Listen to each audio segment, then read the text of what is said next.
Welcome to Thinking West. I'm Christian. Today we're covering more symbolic elements in The Lord of the Rings and how they pertain to Christianity.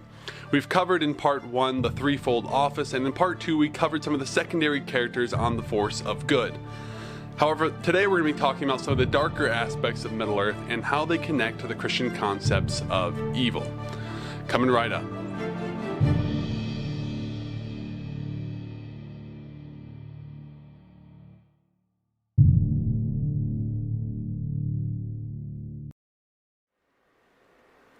So first on the list is, to no surprise, the ring itself. This was bound to show up at some point. Now the ring is well known as a symbol of power. It is, after all, called the Ring of Power. The ring gave Sauron nearly unstoppable strength in battle and control over those bound by his lesser rings of power. Now Boromir understood the ring to be a useful tool and wished to wield this power for the force of good with Gondor against Mordor. Galadriel also recognized that if she were to take the ring as offered by Frodo, she would have unlimited power with which to rule Middle-earth. We all remember that kind of scary scene from the Fellowship of the Ring. The case for the ring as an object of power is firmly established. Tolkien saw the ring as much more than simply a powerful trinket and an explicit symbol of power over the world. The ring represents sin in many regards. The ring has a draw to it, an allure that is characterized as inescapable by Tolkien. Neither hobbit nor elf nor especially man can resist the ring's spellbinding nature. The creation of Sauron calls to everyone that lays eyes upon it. It tempts them. Likewise, sin is tempting and veils its hideousness behind false beauty, like that of a shiny ring or of innocence. Hence, the characterization of the fall of man in Genesis as the eating of an apple, an innocuous thing in itself, is just so fitting. As further evidence, Tolkien described one bad effect of bearing the ring, or any of its subordinate rings of power, such as those gifted to the 9 kings of men, who later became the Ring Wraiths, as a sapping of vitality. And that's the very phrase that is used in the book. It saps their vitality. Something that is a result of sin, but not of simply wielding power. That's an important point to get.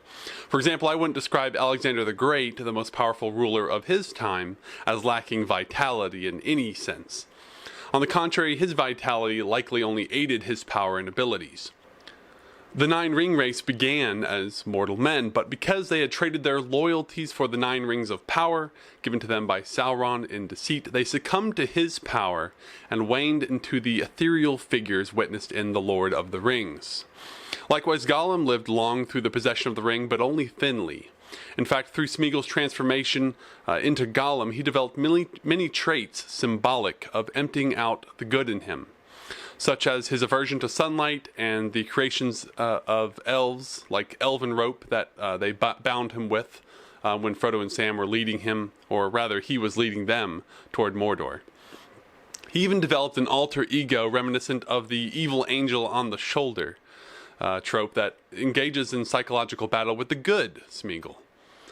Bilbo is a witness to the sapping effects of bearing the ring as well, as he described the effects on us when we bear our sins without reconciliation. Quote, "I'm old, Gandalf.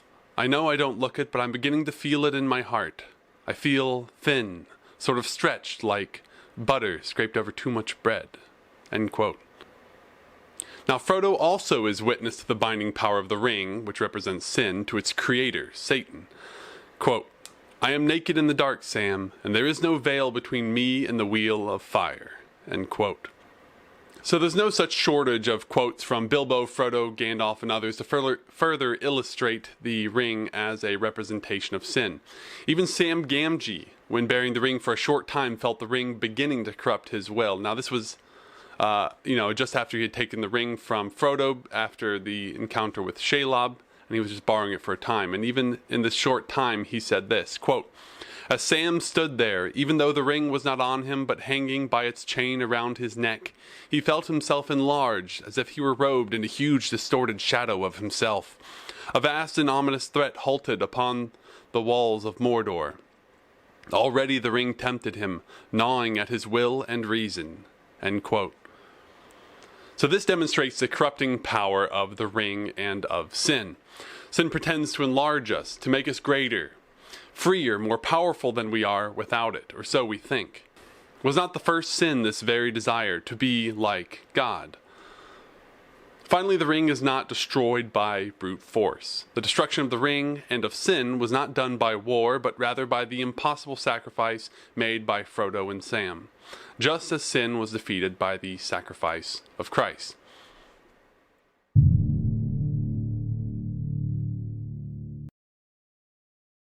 Number 2 on this list is the character of Gollum. Now, Gollum is one of the few individuals most, including Frodo, hope to see revived from his darkness. Gollum is a creature twisted by the power of the ring, or of sin. He has replaced nearly all the good and beautiful things in his life with things of darkness, owing to his addiction to the precious. However, throughout Lord of the Rings, specifically the books, but most acutely in the movies, there still persists some hope for Gollum to turn away from his evil ways, as illustrated by this particular quote. Quote, "Even Gollum was not wholly ruined. There was a little corner of his mind that was still his own. And light came through it, as through a chink in the dark, light out of the past. But that, of course, would only make the evil part of him angrier in the end. Unless it could be conquered. Unless it could be cured. Alas, there is little hope of that for him. Yet not no hope." End quote. That was Gandalf speaking to Frodo in the chapter The Shadow of the Past in the Fellowship of the Ring. In many regards, we become Gollum when we put ourselves and our desires before others. Life becomes about what we want, what we think of as our precious, rather than what is objectively good. In the case of the Lord of the Rings, that good would have been the destruction of the ring, rather than its keeping. Some sins are so evil and long practiced that they change a person. One does not murder indiscriminately without one's mind being twisted, as Gollum's mind was reshaped by his obsession for the ring long ago. So sin is the downfall of man, and in Genesis it is the first sin that destines man to die until the sacrifice of Christ offered a way out. Likewise, Gollum's undoing was his refusal to walk away from the ring, choosing instead to jump headlong after the ring into the fires of Mount Doom.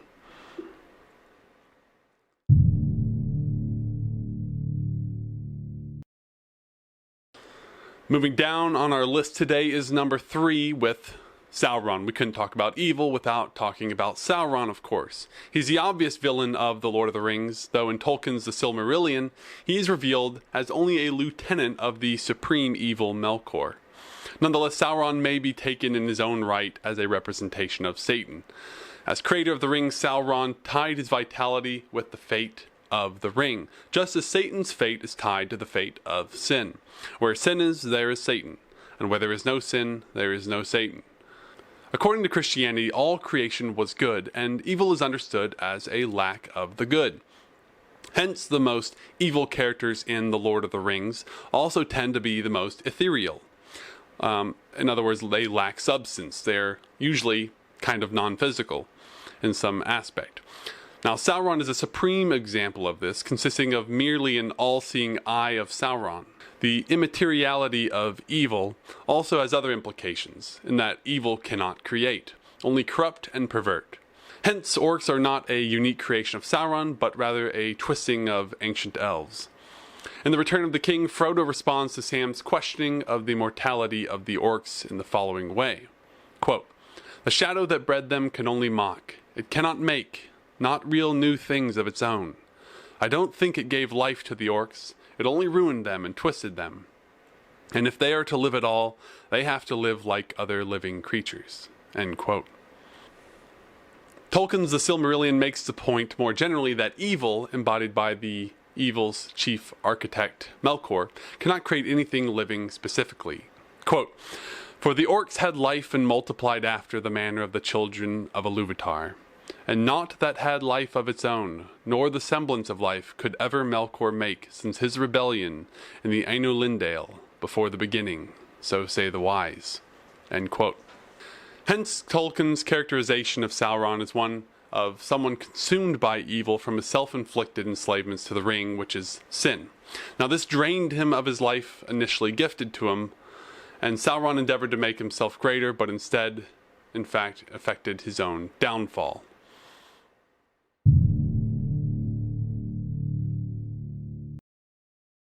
Last but not least on the list is Saruman at number 4.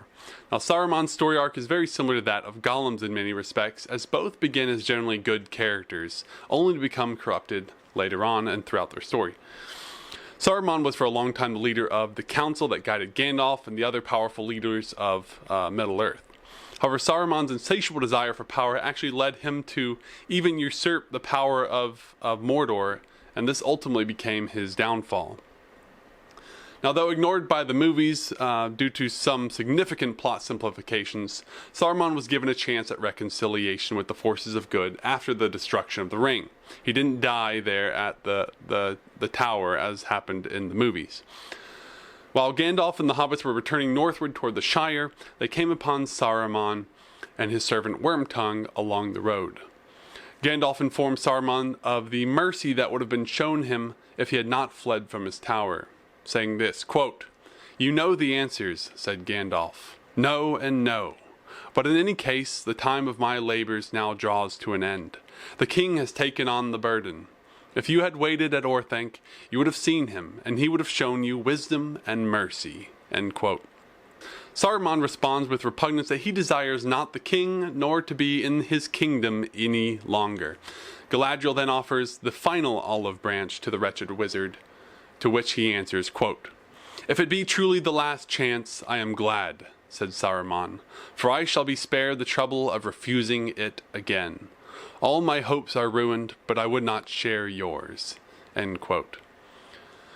So the Christian concept of evil is not a positive idea, meaning that evil is not a thing in and of itself, but rather a lack of the good. Therefore it is believed that Satan never creates anything, but rather twists existing things to his purposes. Now in The Lord of the Rings, both the powers in Mordor and Isengard only pervert what already exists. This lack of creativity is what forces Saruman to find battlefield strength in technology such as large machines of war and explosives. Tolkien was predisposed to portray this evil bent to technology from his skepticism over the rapid mechanization of Britain during his time. Now Saruman's end was at last the result of his own evil mistreatment of Wormtongue, as the latter, harboring a hatred for his master from long abuse, stabbed and killed the once noble wizard.